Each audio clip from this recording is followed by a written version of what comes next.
Finalmente, um pinguinho de sanidade.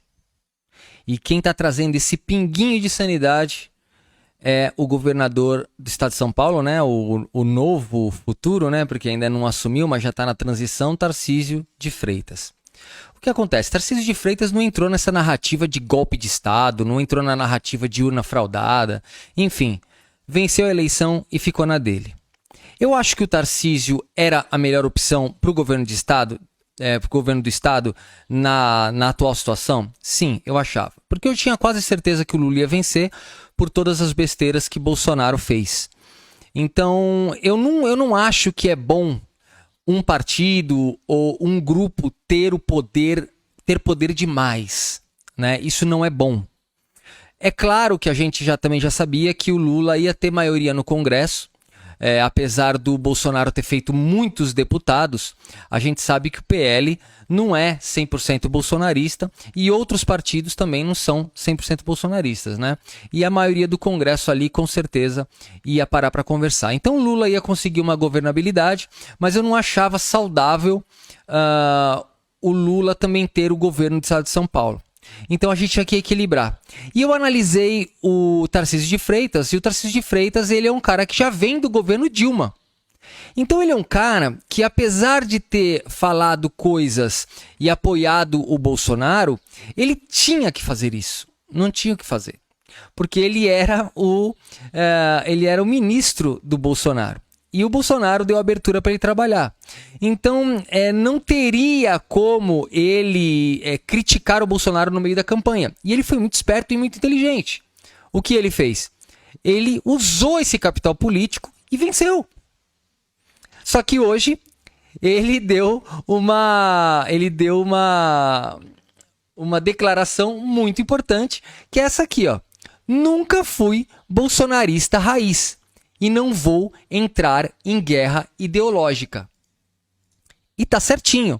Porque ser bolsonarista raiz é ser retardado. Pedir golpe de Estado e apoiar aquele processo ridículo de fraude nas urnas tem que ser retardado. E Bolsonaro e o Tarcísio não deu um pio. E eu escrevi isso no dia 22 de novembro. Vou até colocar para vocês aqui, ó.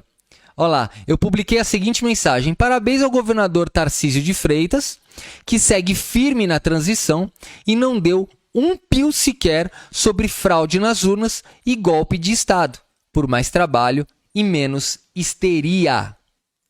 E é isso que a gente precisa, de sanidade. Essa histeria que está na frente dos quartéis, eu quero ver como que eles vão lidar agora, depois dessa declaração do Tarcísio de Freitas, que é militar.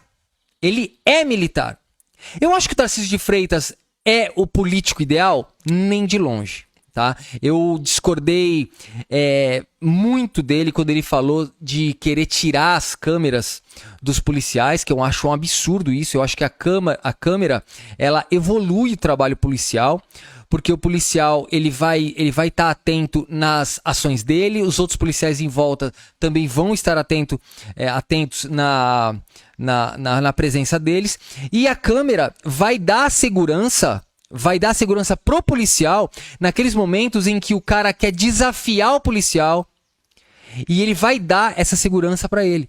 Porque muitas vezes o bandido, ele fala assim: vai, me mata aí que eu quero ver, ou bota uma criança na frente e tal. Isso vai estar tudo gravado, e o policial vai ter a liberdade de agir. Da mesma forma que a população vai estar protegida com um policial mal intencionado, querendo fazer alguma coisa de errado. Eu acho que a câmera é bom para os dois lados, tanto para a população quanto para o policial. E não é boa para o ladrão. Só não é boa para o ladrão. Uma pessoa que quer tirar essa transparência da polícia, tá errado. Mas ele já deu declarações que vai rever essa posição. E ele talvez tenha falado isso também porque era necessário na época de campanha, o que eu acho errado, mas a gente sabe que ele não ia vencer. E eu, como um cara que gosto de um equilíbrio no poder, né? Porque depois do Bolsonaro a gente percebeu o quanto é prejudicial um cara tão extremista no poder. Fez tudo errado, o país está dilacerado, dividido, e o que a gente precisa de verdade não foi feito. Então, Tarcísio de Freitas deu essa declaração e eu acho que essa declaração vai ser fantástica, principalmente para acabar com esses atos absurdos de pedido de golpe de Estado. E o Tarcísio deu uma lição, né? Ou ele deu o caminho que o Bolsonaro já deveria estar seguindo. E o Bolsonaro provavelmente vai ser mais punido ainda por não abrir a boca. Bastava o Bolsonaro hoje falar assim, olha, gente, saiam dos quartéis, acabou. Temos que respeitar a democracia, ponto. Não temos, ele já falou diversas vezes, não temos provas das fraudes nas urnas. E não tem mesmo. Uma pessoa que sabe o mínimo, e eu fiz uma live aqui no canal mostrando todos os procedimentos de como é a verificação das urnas, enfim, não tem mais que se discutir sobre isso, né, gente? Então, eu parabenizo o Tarcísio por ter falado isso. Na verdade, a gente não deveria parabenizar o Tarcísio por essa fala. Porque, na verdade, essa fala é simplesmente uma fala coerente de uma liderança de um governador de estado. É uma fala coerente. Mas na atual conjuntura, do jeito que a maluquice tá, é digno de parabéns. Porque ele teve coragem de sair da bolha, obviamente depois de eleito. Mas o capital político dele agora vai ser um pouco abalado. E eu acho que as pessoas vão começar a perceber mais o trabalho dele e não a ideologia dele, que é o mais importante. Então, eu desejo toda a sorte ao Tarcísio. Acho que ele equilibra o governo. Ele já deu todas as declarações dizendo que vai conversar naturalmente com o Lula, o atual presidente eleito. Goste ou não do Lula, não interessa. Ele é o presidente eleito. E o Tarcísio, goste ou não, e isso eu estou falando para a esquerda e para a direita, que essa união ou essa conversa, não uma união, mas uma conversa entre Tarcísio e entre Lula, eu acho que vai apaziguar muito as coisas durante o tempo aqui no Brasil. Os anos vão se passar e se eles conseguirem, né, primeiro resolver esses problemas aí que o governo Bolsonaro deixou e conseguir tocar o Brasil de uma maneira razoável, a gente vai aos poucos acabar com essa divisão de esquerda e direita. Óbvio que eu não estou nem um pouco feliz de Kassab, né, tá como liderança do governo do Tarcísio de Freitas, obviamente, da mesma forma que a gente sabe que o Lula fez também muitas alianças que foram necessárias simplesmente para tirar o Bolsonaro do poder.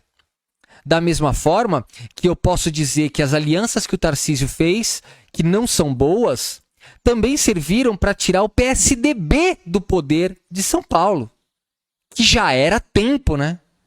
Não é possível que a gente ia ficar com mais um governo do PSDB. O Rodrigo Garcia foi esperto, né? Ele já correu pro lado do Tarcísio. Por que ele correu pro lado do Tarcísio? Porque ele sabe que o Tarcísio é uma pessoa aberta ao diálogo. Mas o Rodrigo Garcia, para mim, é uma coisa assim de se afastar em primeiro momento, né? Vamos ver agora como o Tarcísio vai conduzir o estado de São Paulo. A gente tem que torcer para o melhor, da mesma forma que a gente tem que torcer, goste ou não, para que o Lula consiga fazer um bom governo. Eu lembrava que quando os bolsonaristas diziam quanto melhor, pior, para a esquerda, quanto pior, melhor, né? A esquerda, a direita culpava a esquerda de quanto pior, melhor. Agora parece que é a direita que está fazendo isso, né? Gente, mão na consciência e cobrem os seus deputados. O executivo, tanto o Tarcísio quanto o Lula, eles só podem sair, né, das quatro linhas, né? Eu nem gosto de usar essa expressão, mas se eles se desviarem do caminho, quem tem a obrigação constitucional de fiscalizar o poder executivo são os deputados, tanto os deputados da Assembleia Legislativa de São Paulo quanto os deputados da Câmara Federal. A gente tem que começar a entender mais como funcionam os poderes antes de criticar os políticos. Para você ter razão, primeiro você precisa ter o estudo, precisa ter o embasamento. E é isso que eu trago nesse canal sempre. Se você quer razão e a verdade, é aqui que você tem que ficar. Um grande abraço a todos. Eu sou Victor Panchorra e espero até o Galo cantou. Espero que você tenha um ótimo dia. Valeu. Até mais.